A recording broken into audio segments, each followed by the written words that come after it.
It's time for Rugby Memes 123 2021 Team of the Year. Starting off at Loosehead, we've gone for Gengy. Gengy has just been phenomenal the second half of the season, playing for England and playing for Leicester Tigers. The way Leicester are dominating the game at the moment, top of the league, haven't lost a game. It couldn't be anybody else. Wyn Jones had a great start to the season. I feel like he's kind of fallen off, and Gengy with his ball carrying is unbelievable, so he's my one. At number 2, we've gone for Cody Taylor. You have to get an All Blacks person in there here and there, don't you? All Blacks didn't have a great year this year, but Cody Taylor really stepped up and he's put his name down as number 1. His ball carrying is unbelievable, and a lot of people are saying if you stop Cody Taylor, you stop the All Blacks, and we saw the likes of Ireland being able to do that. At number 3 is Tyg Furlong. I wouldn't be Irish if I didn't go for Tyg Furlong. He's one of the best tight heads and has been one of the best tight heads in World Rugby for about 5-6 years now. His hands as a tight head prop for such a big lad is ridiculous, and his scrummaging is just, it's unstoppable. You know, if Tyg Furlong's in your team, you have a solid scrum. That's end of story. Now, this might be a shock for some people, but I've gone for Beirne at 4. I know a lot of people have played him at back row, and he's a back row, and he also is a second row. And he does give that option of a line-out jumper, and his poaching ability is unbelievable. I know the South African fans out there will probably think after the Lions tour, wow, who the hell is this guy? Because his poaching was just unbelievable.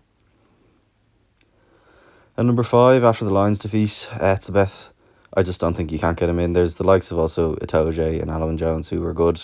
Alwyn Jones suffered a lot of injuries. He was kind of out of her. Etzebeth has just been so consistent. He is just some physical player, and his line out is just unbelievable. You just can't stop him. He's too big.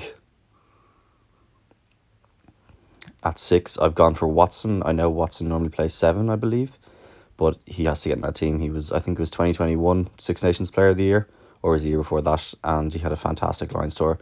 I know he didn't really start as much as I'd liked him to, but his ball carrying is just, for such a small guy, he is just an angry Scotsman.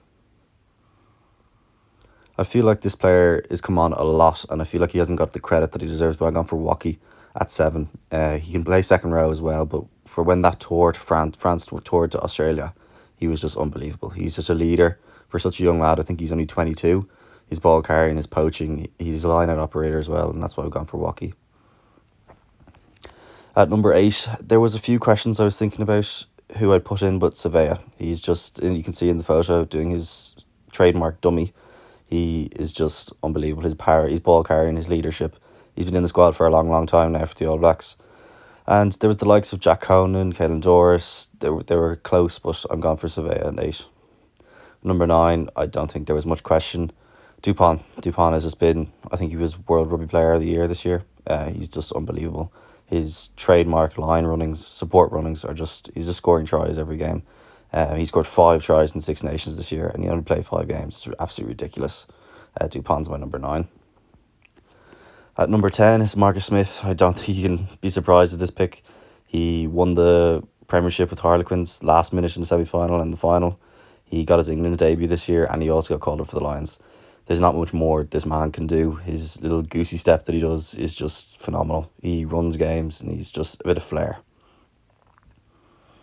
At number 12, I've gone for Robbie Henshaw. You know what they say, he steps to the left, he steps to the right. Robbie Henshaw, he'll make you look shite. He's been the most consistent centre for me at 12, especially on the European side of things. He's just unbelievable. His tackling, he does all the right stuff. He's not the flairiest, the flashiest, but he does the basics right, and he does them really, really well. At 13, I've gone for Am. This guy, I think for a lot of people, until this Lions tour and the World Cup, he just really, really showed up. He is so physical. The way he hits lads and puts them back on their ass is just unbelievable. He obviously won a World Cup 2019, and then the Lions tour really, really showed what he's about. He made the centres look terrible for the Lions. Number 14 is probably the young player of the year for me anyway. Rhys Sammet. He's so fast. It's ridiculous. The try scoring ability that he has at such a young age, and the intelligence that he can do. Obviously, he got his place in the Lions tour as well, which is a really big ask for such a young lad to carry that pressure on his shoulder, but he was unbelievable. At 11, I've gone for Mapimpi, another box lad. He's just been class. I don't think there's anybody who else would have contended for him. I feel like wingers this year were a bit off the boil. In years gone by, you know, your back three would have been your electricity, your excitement. But Mapimpi showed what he can do, and he had no competition really. At 15, I've gone for Will Jordan. I know a lot of people who probably wouldn't have watched Super Rugby would think he's a winger because he played for the wing for the All Blacks, but what I've seen him at club level, he plays 15. Again, he's only like 22, 23, and he just keeps scoring tries left, right and centre. He's such an intelligent player. He's quick, he's fast, he can do everything. And that's my team of the year.